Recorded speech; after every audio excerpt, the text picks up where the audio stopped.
Hi! I'm here today to show you my blanket that I put together out of the Mad Color book from Tin Can Knits. Last time we were chatting about this blanket, and I mentioned that I was working on one. So just want to give you an overview of where I'm at with it and how I'm about to put it together. Perfect. Okay, so this is the blanket here. It's made up of these little kind of, I call them seashells. They're just, little squares. And what I've done is I've knit them all up and done these little edge pieces. These are kind of like half of a square that fits into the edge of the blanket. The next step for me will be to pick up and do a border all around the whole piece. But these kind of fill in the spaces, so it's a combination of knitting hexagons and half hexagons. Perfect. Once all the hexagons have been knit, then I just kind of put them together and figured out a pattern that I kind of liked. And now it's sewing them together. So, it's a fair amount of work, but I figured out a way to sew these together that is fairly efficient. So I just wanted to show that to you because I kind of like the way I've sewn them together, in that if you take a close look at these seams, the last edge of the garter stitch bump, in most cases, this one's done nice, this one I missed a little bit, but in most cases you can get the last edge of the garter stitch bump to be the edge of the square. And so when you're sewing them together I do it from the wrong side, this generally kind of butts up to each other, and it's a fairly nice smooth way of finishing. Yeah, I like nice. it. The other thing is that it looks pretty good from the other side as well. There's not, like when you're doing seaming, you could do mattress stitch, but that's going to create a salvage edge. And I didn't want to have that. I wanted it to be kind of flat on the back, so it's not raised up. Yep. Or so that's the back side. That's all right. Really good. Yep. So how did I do that? Okay. I have these tacked together too, because as I was bringing it to the store today, I thought, oh my gosh, how do I remember where these little squares went? So this morning I was busily sewing together as many as I could. But then I thought, oh, I'm just going to tack them together with little pieces of yarn. So that's what I did. So what I'm going to do here is these two squares need to be put together next. So what I'm going to do is I'm going to take a square, pop it on top of the square that it's going to join, and then with a tapestry needle, I have a few here. I choose yellow. We're going to seam it together. So here's how I do that. I'm just going to pick it up so I can show you. I start at the corners, and I'm just going to kind of whip stitch in two spaces. I go through, I'm going to leave about a 2-inch tail, and then I'm going to come back and I'm going to go one stitch over and go back in that stitch I went to, and then I'm going to come back over here and do it again in the same stitch I went through, and it's just kind of locking that stitch into place. And then as I'm seaming, I'm going to weave the tail in at the same time. So I think what I'm going to do is, and I'm always looking back, because this row, there's two kind of edges to this last row. There's a top one and a bottom one.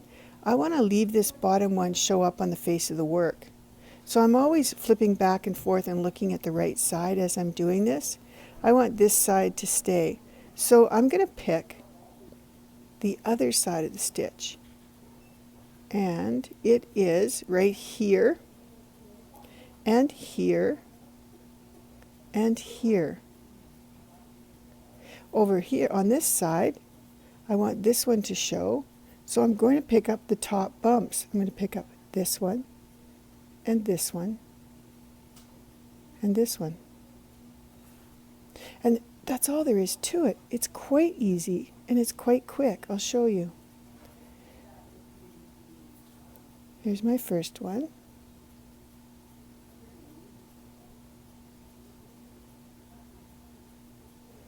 Then I'm going to come back over here, pick this one, and that one. And at the same time, I'm going to put this little tail down.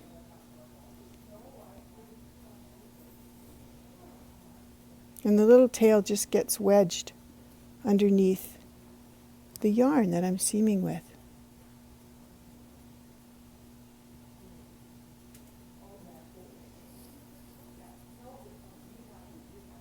Number 2. And you know, if you get off track, it's not the end of the world. I showed you the squares that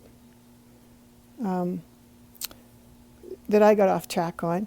I think, you know, when you take a look at the whole blanket, the overall, it's, you know, it's not going to, you're not going to, hopefully no one's going to take a look at your seaming and say, oh, this one's not exactly straight or perfect, right?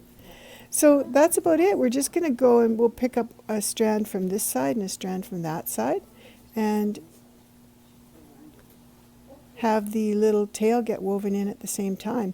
And then I'll show you what it looks like on the face of the work. So here, these two edges just kind of, it's already starting. I'll put it down so you can see it a little bit better. Talk a little bit about tension. Yeah. How tightly do you pull? Well, that's a good question. What happens is I'm doing a running stitch along the back, right? So when I get to here, if I can see those strands between, I'm just going to give it a little snug pull like that. And these two edge rows will just kind of butt right up together. Okay. And then do you carry on from corner to corner? Yeah, well, so I'm going to seam this one, then I have to seam these two together and these two. Okay. And so it's a really nice kind of activity. I like to do it early morning, you know, when the light's really bright in my house and I can see really well. Or I've got a really good lamp at home too that I sometimes can position over my table. And it's just, you know, something you just take 2 squares at a time and a cup of coffee and relax. I love actually seaming. I think it's very kind of therapeutic and it's a lovely thing to do. For me, it symbolizes the completion of a project, and that's really exciting. I love that when you know, a project's about to be done. So tell us a little bit about the yarn. They won't hear my voice, Barb. Okay. Yeah. The yarn that I'm using is called Sueno, and it's from HiKoo.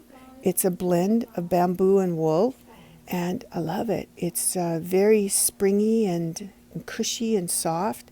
Comes in great color palettes. There must be, gosh, 40 or 50 colors, from a pastel sort of set of colors to bright, vivid pops of color. So for that book, for Mad Color book from Tin Can Knits, I think this yarn is a perfect choice.